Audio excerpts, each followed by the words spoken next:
عليكم ورحمة الله وبركاته. كل سنة وانتم طيبين. 9 رمضان، الشهر ماشي يجري بسرعة، الحق العداد. كل سنة وانتم طيبين. الزمالك وبيراميدز يوم لحد الساعة 9:30. هنعمل ايه؟ لو انت فاكر ان الماتش ده سهل، احب اقول لك اوعى تنسى ان الماتش ده اصعب ماتش هيكون ليك الموسم ده كله. اصعب من ماتش حتى الاهلي اللي جاي.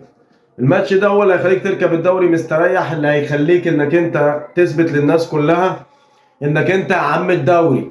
الماتش ده لو خدناه هنركب الدوري، هنركب كل فرق الدوري، وخصوصا ادينا شفنا ان سيراميكا خلاص رجعوا ورا خلاص.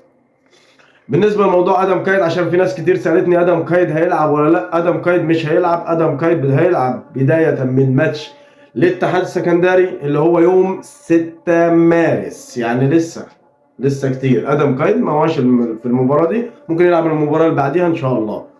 ادعوا لنا بس ربنا يكرمنا ونكسب. احنا عندنا كواليتي، فريق كويس جدا على المستوى الجماعي. لو لعبنا بنفس الشكل بتاعنا، بنفس شكل الزمالك اللي هو في الشوط الاول اللي كان في ماتش زد، وبدايه اول 10 دقائق في الشوط الثاني في مباراه زد، برضه هنبقى احسن. اعتقد ان احنا ممكن نغلب بيراميدز، وخصوصا ان احنا دايما بنبقى موفقين قدام بيراميدز.